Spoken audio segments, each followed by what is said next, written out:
voice. The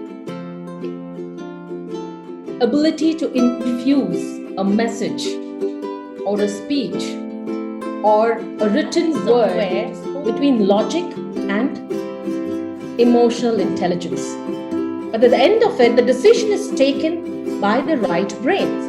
To be able to express those in the voice, through the voice, or infuse the words that they are going to speak with emotions, then they have to understand how their emotional responses are.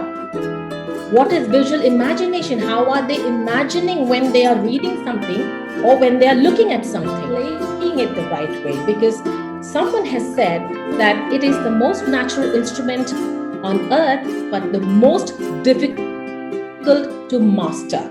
Most of the musical instruments are built or based on the human voice. Do, re, mi, sa, re, ga, ma. Everything is based on human voice.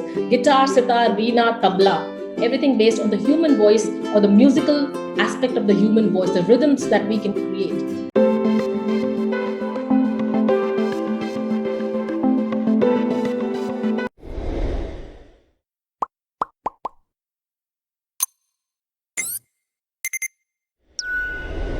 Welcome back to my channel Digital Wellness. Voice is the new UI.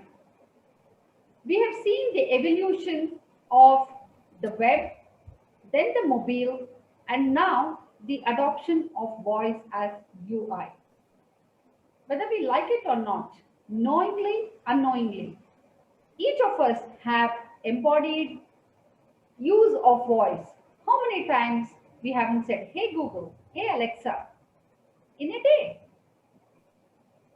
And so you see, voice is the new UI, and it is going to stay, and it is going to be the strength in the further days to go. In today's conversation with voice as the topic, I am happy to be talking to Shilpi Das Chohan, who is a name that many voice artists and corporate executives are familiar with. She is a qualified NLP Master Practitioner who customizes voice over training for her clients using unique methods. She provides personalized coaching to her clients on developing the voice for the right impactful delivery. Now, it is not just about voice. She also has made a foray into films and a social short called The Poonam, which was her first, got 16 international awards. Welcome to my channel, Shilpi. Thank you, Sujata. Thank you so much. Delighted to be here. It's an honor that you invited me, and the topic that you have today is so much resonating for me. So I'm so delighted that I'm a part of this discussion. Thank you, Shilpi. The reason why I wanted you for this discussion was voice is not just about, communication. While, of course, it is communicating the right thing, and it is definitely a very powerful medium. However, I think imagine voice with emotions, and that is going to have a greater impact. So my first question to you, given your background, as like I introduced you as a voice coach and so many things that you do regarding personalized voices, how do you build emotions when you actually either coach or when you actually deliver through voice? Yeah, I think that is the crux of voice. The ability to infuse a message or a speech or a written word into spoken word with emotions. So if we as human beings aren't able to do that bit, I think it's difficult to become a voiceover artist or a great speaker or a great public presenter, because what moves human beings is emotions. And that's such a valid question that you have asked. Today, I was in a coaching session with one of my clients, and I asked her to do a little activity. So I gave her a storybook, a children's storybook, and I asked her to go through all the illustrations and also scan through the story, a bit of the words that's written. I said, don't just read it, just scan through the words. You don't have to read the story, and go through the pictures, the illustrations. They were really bright and animated looking pictures there, beautiful illustration. And I asked her to go through all the pages of the illustrations and tell me how she is responding to that emotionally. And what came out was beautiful. It was about a boy and his toys, and a boy who doesn't value his toys and he throws them. And where do they land up? So it is the toys that speak back to him and express their sadness that he doesn't take care of his toys. Okay? And what came out was beautiful. So my client was able to, she was journaling, writing down. I said, okay, write down your emotional responses. She was traveling back to a memory lane of when she was a child and how she felt about her toys and how she has preserved some toys till date. And today she is the mother of two grown-up children, and how she has preserved the toys that her children has played with. She herself, I mean, her own children have played with them, and she has preserved those toys as well because they are a part of her memory. So what came was words like memory, words like nostalgia, words like cherish, words like happiness, words like amusement. Now, when we look at these words that has come out of this activity, which shows her emotional response to the visuals, the illustrations in the book, it actually confirms that human mind is so much into visual imagery. So we have our left brain, which is more into logic and language. If we have to learn a language, we have to go by logic because we have to understand the technicalities of the linguistic abilities to learn that language, right? But when it comes to the right brain, we say it is associated with creativity. But interestingly, the right brain is also associated with decision making. So when we take decisions in life from the right brain, that means there has to be a balance somewhere between logic and emotional intelligence. But at the end of it, the decision is taken by the right brain, the right side of the brain. So we find emotional responses, creative responses to situations that help us deal with challenges in life. So there are activities that I have my clients go through to understand their own emotional responses, because to be able to express those in the voice, through the voice, or infuse the words that they are going to speak with emotions, then they have to understand how their emotional responses are. What is visual imagination? How are they imagining when they are reading something or when they are looking at something? So that awareness is the first step to understanding that we have been gifted with a vocal instrument. We have an inbuilt instrument in us as human beings that can be used effectively to express emotions. And today, even at workplace, we give more importance to emotional intelligence because that's what helps us in building relationships, in bonding with our teammates, in actually creating long lasting relationships.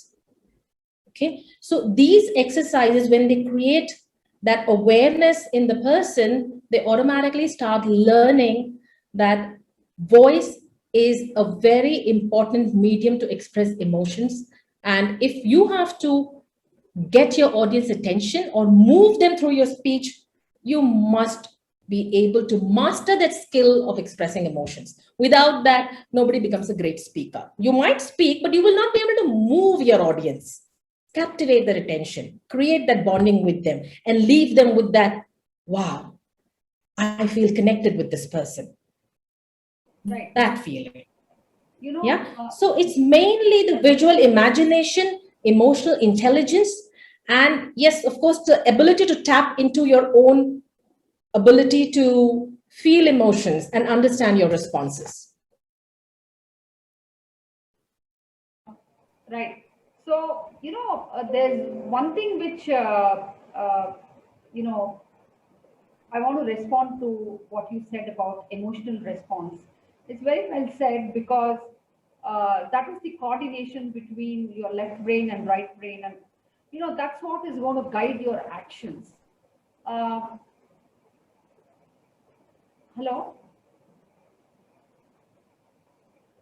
Yeah. hello. Think. Shilpi, you very well explained about the emotional response because that is definitely the key because that is the coordination between your left and right brain. Uh, you know, Definitely having emotions with voice is going to be a big differentiator. One of the curious questions I always had in my mind was voice artists typically are for dubbing music or for dubbing movies, or that's the mainstream typically from a voice artist.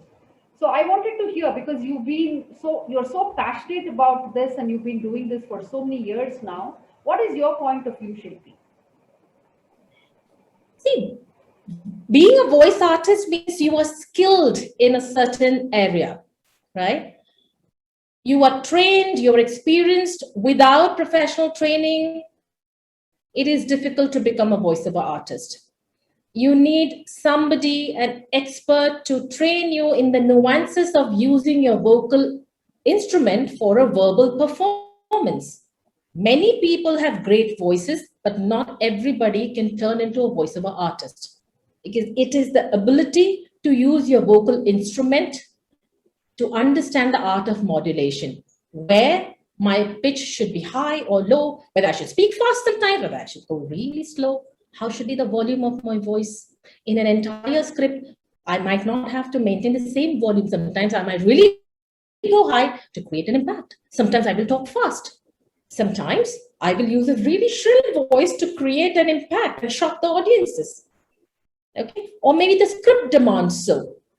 And which word to stress? Where should I pause? Why should I pause? How long should I pause? So there are many of these nuances as a voiceover artist. We undergo training by an expert to understand the nuances and perfect our verbal performance. Because if a client who is hiring me for a particular job, he will expect to pay me, or I should expect him to pay me only when I'm able to tell their story the way they want it, the way it pleases them. So I get paid for that. So as a voiceover artist, I'm a professionally trained, skilled artist who knows how to deliver the written text into a spoken way and tell the story the client wants to tell the whole world. So they're using my voice to tell the story. That is my primary profession, right?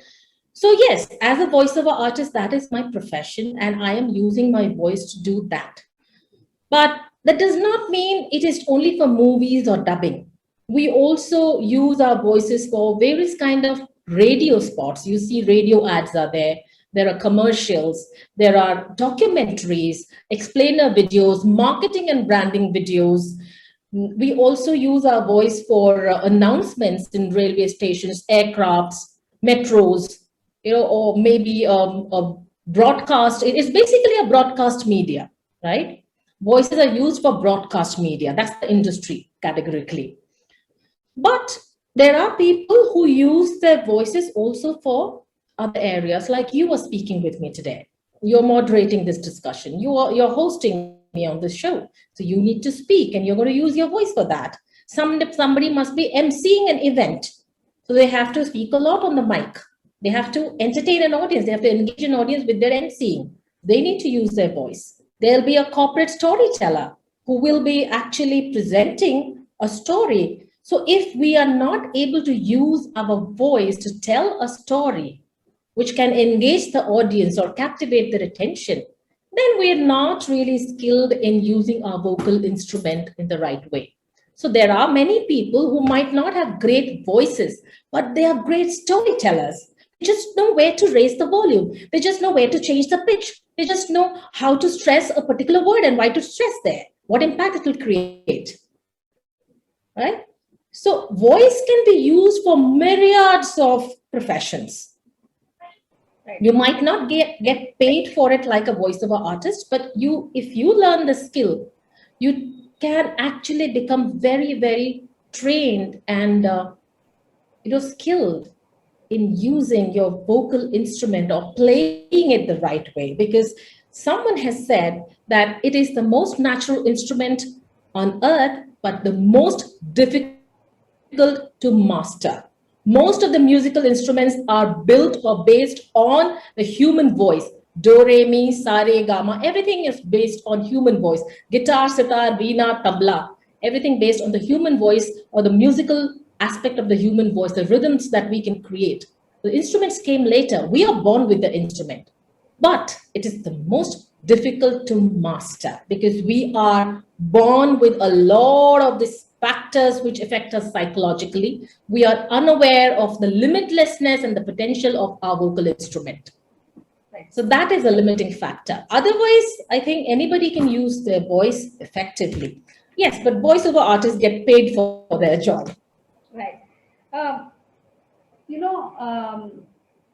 Of course, today there are so many AI-based voice recognition softwares, and of course, it's not comparable to human voices itself, and because I know there are a lot of AI-based softwares where even there is a lot of emphasis on emotions.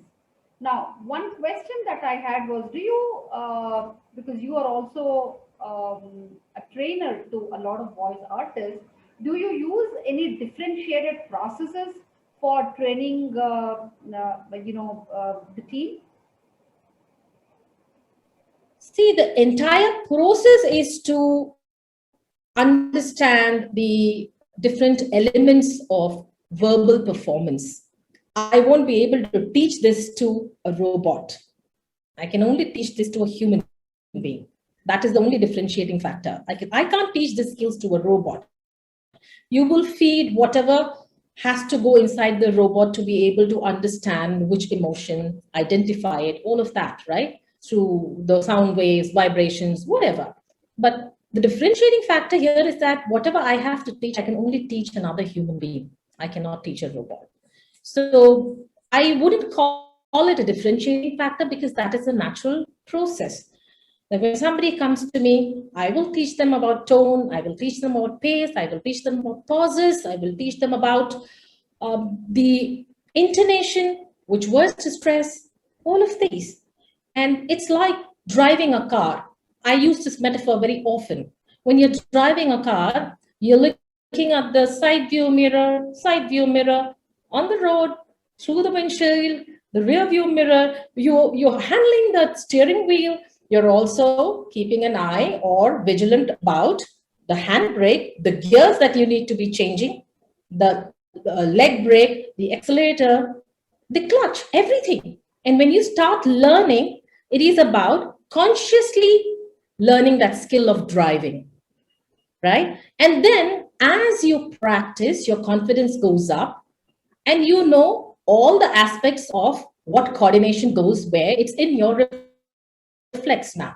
So your conscious competency has turned into unconscious competency, right? So when somebody comes to learn from me, that is what we do. First of all, it's creating awareness about the ability of your voice, even understanding that your voice is a vocal instrument. Voice is produced through the vocal instrument that you have. A lot of people are amazed. Vocal instrument, we have an instrument. It is called an instrument. So of course it is an instrument. You just need to learn to play it. That awareness itself is amazing for them. That, oh, okay, we have a vocal instrument. Okay, the lungs are used for acoustic pressure. These kind of awareness itself takes them to a different level of understanding. And they get really excited about learning more about it. So once we understand that we are carrying the instrument in us, and only your voice is the differentiating factor, nothing else. Real time, what I'm feeling right now, talking to you, Sujata, only I can feel. A robot will not feel that. I will feel that talking to you. That is the only differentiating factor. That's right. I know, like you said, because we do have a lot of off-the-shelf available softwares where you mentioned about pauses, tones, where do you stop? They've taken care of a lot of that. But what is definitely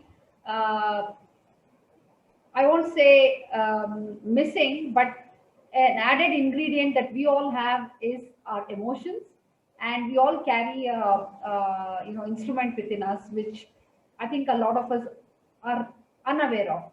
So then, Precisely. Today, the understanding is there that emotion is so important, and that is the reason now AI is also being used with emotions. Otherwise, why would the need would arise to even use emotions in robots? Right. Right? Absolutely right, because that's the kind of work that we also do at Diginex Health and Digital Wellness, where we're trying to actually have a very personalized voice, and deliver personalized music based on your moods and emotions. We're just making a attempt to do that, bring in that emotions, because we do understand how emotions can play a very important role. And you said about we possess, or we carry instrument within ourselves. So then my last question to you is, and at least I have seen a lot of very good singers being voice artists.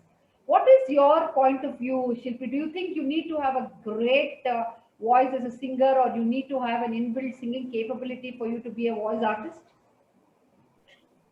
Capability, when it comes to capability, I think there should be music in the head. Okay, sometimes we can appreciate music, but singing is a different capability. Yeah. To be able to produce musical sounds through your voice is a different capability, and you definitely need training for that. We might be able to sing, but we really want to make singing our profession, then we need to undergo training. We need to find a guru who can teach us how to sing, teach us all the ragas, the rhythms, the beats, the tunes, right? And it takes time. There's no magic there. Nothing happens instantly. The singer goes through a series of trainings and years of training to master the skill. Now, yes, of course, anybody who sings can become a voiceover artist. There is a possibility. There's no doubt about it. But we have to first understand that singing is a different skill. Voicing is an absolutely different skill. Both require vocal ability, but both have vast difference. Okay, so it's like, let me give you a small example for you to understand.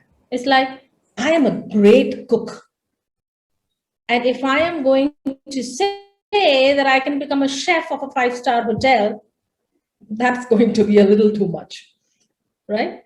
So I cook very well, but being a chef also requires cooking, but it requires a different kind of skill set. And for that, I will have to go through an institute to join a course and understand that what are the skills that requires me to be a chef, right?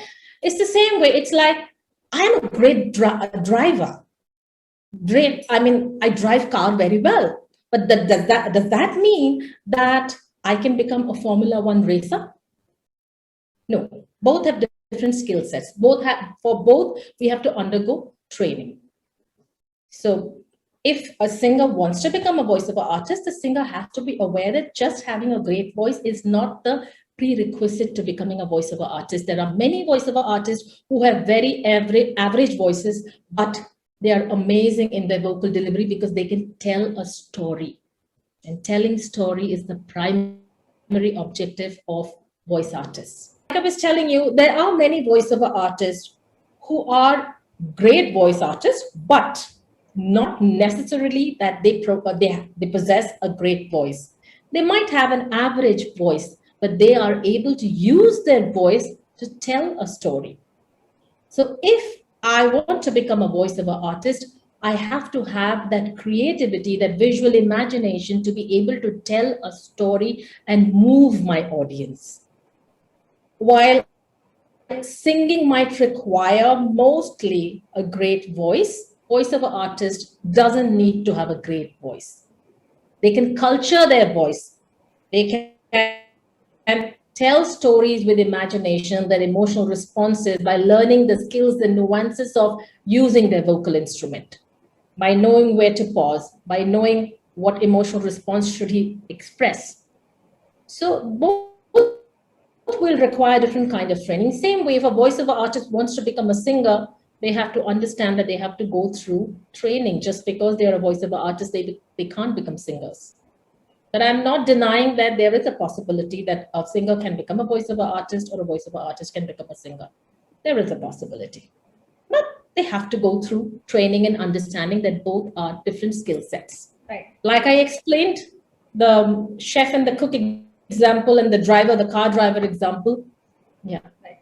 No, I think that is very well said, because uh, this is, uh, you know, one will have a passion to build it, and definitely this is going to be a good career for one to take, because I think, like you said, it is not just about for background, dubbing or something like that, because there is a lot of need in the corporate world today, especially for storytellers, and many other areas where voice voice artists are in demand. It's definitely a very good career for anybody to have, and I I think. would like to add one thing here, Sujata. Sorry to butt in. Okay.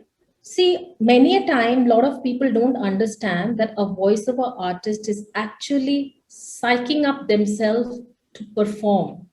I am trying to feel the script as an artist. I cannot do it technically just like that without feeling the script. I have to internalize and imagine the script speaking through my voice. It requires a lot of effort for me to feel emotionally for the script. It is not possible otherwise. A lot of people don't understand that. They think you just give a script, they just go and stand behind the mic and say something and just read it out. No, it's not like that. It requires me to feel emotionally to be able to express the emotions my client wants. It's a very niche skill. It's just like acting. For acting, you have to understand the nuances of expressing through your body, through your facial expression. Even a voice actor or a voice artist behind the mic has to act. The artist is not seen, only the voice is heard. But I have to act to be able to produce that quality in my voice. That's of primary importance. A lot of people don't understand. They underestimate the voice of artist. Kya hai? Script de do, mic ke piche jaake pad lenge. They are done and they get paid for it. And what? 300, 400, 500 rupees? No, it's a very niche skill. Otherwise, anybody could have done it. I think I understand, because there is an element of delivery of voice, communicating, right? You have to communicate with emotions. It's such an important, aspect. Shilpi, this was a wonderful session. I personally enjoyed it, because we at Diginex Health and Digital Wellness um, are trying different experiments and methods, especially to deliver voice, personalized voice through emotions. And I'm looking forward, for more sessions from your side, Shilpi. Thank you once again. Thank you so much for having me over. Thank you so much. It was lovely talking to you and lovely questions.